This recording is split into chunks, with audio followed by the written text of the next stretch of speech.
जितनी खूबसूरत है उतनी रोचक भी है। आपने इस दुनिया से जुड़े कई ऐसे रोचक तथ्यों के बारे में सुना होगा जो लोगों को हैरान कर देती है। आज आपको कुछ ऐसे ही अविश्वसनीय रोचक तथ्यों के बारे में बताने जा रहा हूँ, तो चलिए शुरू करते हैं। फैक्ट नंबर 1, श्री राम के लिए कैकेयी ने 14 वर्षीय वनवास क्यों मांगा? 5, 10 या 15 क्यों नहीं? आइए देखते हैं। कैकेयी ने जब राजा दशरथ से श्री राम के लिए 14 वर्ष का वनवास मांगा था, इसके पीछे प्रशासनिक कारण बताया जाता है। रामायण की कहानी त्रेता युग के समय की है, जब प्रशासनिक तौर पर एक नियम हुआ करता था कि अगर कोई राजा 14 वर्ष के लिए अपना सिंहासन छोड़ देता है तो उसे राजा बनने का अधिकार नहीं रहता।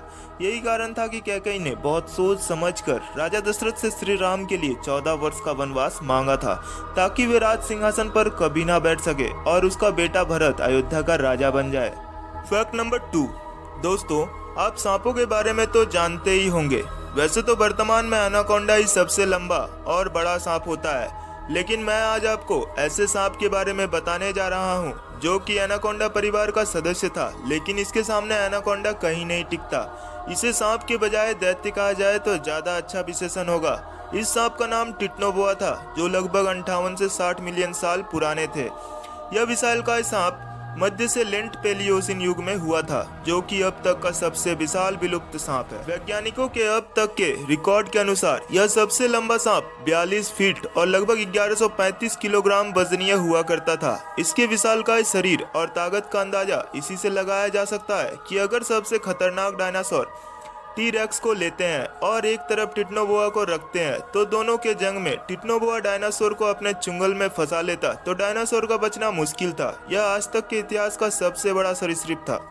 फैक्ट नंबर 3, दोस्तों यह तो आप सभी जानते होंगे कि पृथ्वी घूमती है, पर क्या आपको पता है कि हमारी पृथ्वी 1610 किलोमीटर प्रति घंटे की गति से पश्चिम से पूर्व दिशा की ओर घूम रही है। अगर यह अचानक से घूमना बंद कर दे तो क्या होगा? तो इसका जवाब होगा कि अगर ये अचानक से घूमना बंद कर देती है तो धरती की भूमध्य रेखा पर मौजूद सभी चीजें 1610 किलोमीटर की रफ्तार से उड़ने लगेंगी, और पृथ्वी के घूमना बंद होने के बाद भी इसका वायुमंडल 1610 किलोमीटर प्रति घंटे की रफ्तार से फिर भी घूमती ही रहेगी, क्योंकि यह न्यूटन के गति के पहले नियम का पालन करेगा।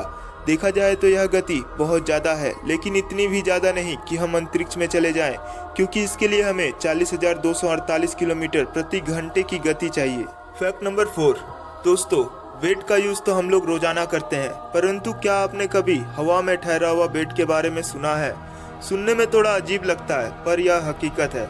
मैं आज आपको फ्लोटिंग बेड के बारे में बताने जा रहा हूँ, जो कि ज़मीन से 1.2 फीट ऊपर हवा में तैरता रहता है।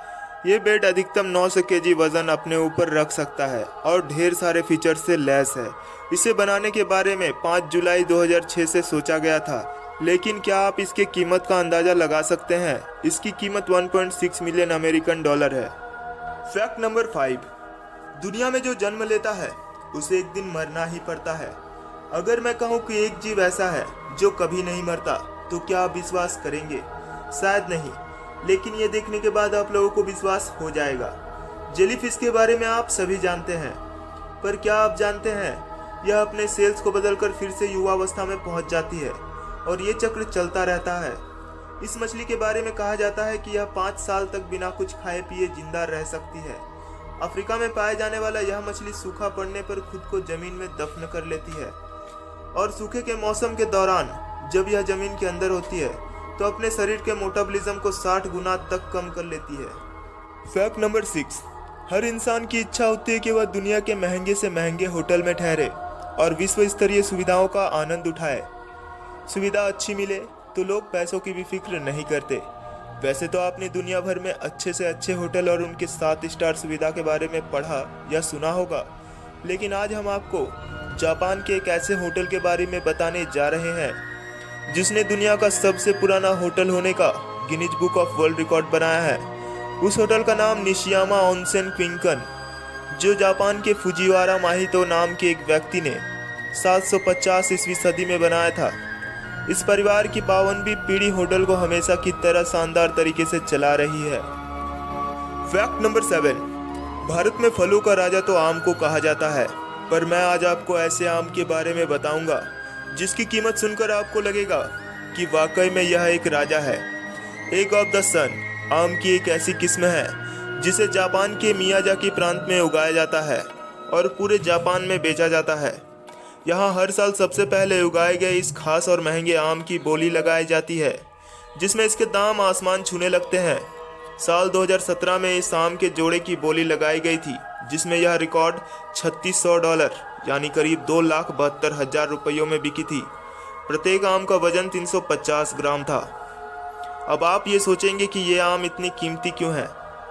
आपको बता दें कि इनको उगाने में बहुत ही सावधानी बरती जाती है।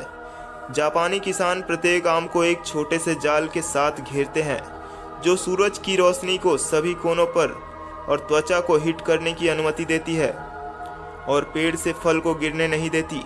जब आम पूरी तरह पककर तैयार हो जाता है तो ये अपने आप ही टूटकर जाल में गिर जाता है, जिसे ऊंची कीमत पर बेची जाती है। Fact number 8। वैसे तो सामान्यतः मनुष्य और जानवर सभी के पास एक ही दिमाग होता है, जिसमें सबसे समझदार और विकसित मनुष्य का दिमाग है। लेकिन आपको जानकर हैरानी होगी कि लीच के शरीर में एक नहीं बल्कि 32 दिमाग होते हैं। लीच कीड़े का ही एक प्रकार है। उनके निकटतम रिश्तेदार केंचुए हैं। Fact number 9। अगर आपसे यह सवाल पूछा जाए कि फेसबुक का फाउंडर कौन है, तो आप बिना संकोच के मार्क जुकरबर्ग बोलेंगे। लेकिन जरा ठहरिए, यह बात आधी सच है। दरअसल कहानी यह है कि नरेंद्र और उसके दो दोस्त हार्वर्ड यूनिवर्सिटी में एक कैंपस के स्तर पर एक सोशल नेटवर्किंग के वेबसाइट पर काम कर रहे थे, जिनके लिए उन्होंने जुकरबर्ग को कोडिंग करने के लिए रखा था। बाद में जुकरबर्ग ने कुछ दिन काम करने के बाद प्रोजेक्ट को समझकर छोड़ दिया। इसके बदले अपने ही इसी आइडिया पर काम करना शुरू किया। बाद में नरेंद्र को यह बात पता चल गई और उन दोनों की तरफ से मुकदमे भी चलते रहे। बाद में दोनों पक्षों में समझौता हुआ। दिव्य नरेंद्र को भी फेसबुक के शेयर जुकरबर्ग को देने पड़े थे। Fact number 10। भूतिया सेब। सुनना थोड़ा अजीब लगता है ना? इसके बनने की कहानी भी थोड़ी अजीब है। नहीं, यह कोई डरावनी चीज नहीं है, बल्कि प्रकृति का एक खूबसूरत कलाकारी है। दरअसल हुआ यह कि अमेरिका के मिशिगन में एक बर्फीला तूफान आया था। एंड्री नामक एक व्यक्ति सेब के पेड़ की कटाई छटाई कर रहे थे। तभी उसे दिखाई दिया एक भूतिया सेब। फिर क्या था, एंड्रयू ने उसके साथ फोटो वोटो खिंचवाया और सोशल मीडिया पर पोस्ट कर दिया। दरअसल जब बर्फीला तूफान आया था तो सेब के पौधे पर एक सेब लगा था और वह पौधे पर ही पक गया था।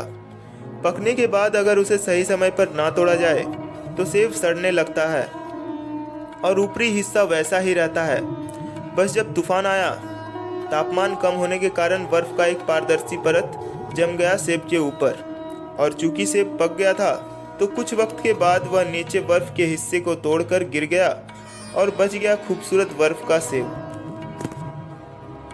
आशा करता हूँ कि आज का यह वीडियो आपको अच्छा लगा होगा। आगे भी इसी तरह के रोचक और मज़ेदार वीडियो देखने के लिए हमारे इस चैनल को सब्सक्राइब कर लें और साथ ही साथ बेल आइकन को भी प्रेस कर दें, ताकि जब भी हम कोई नई वीडियो पोस्ट करें तो आपको नोटिफिकेशन मिल जाए। साथ ही साथ वीडियो को लाइक, कमेंट और अपने दोस्तों के साथ शेयर जरूर करें। धन्यवाद।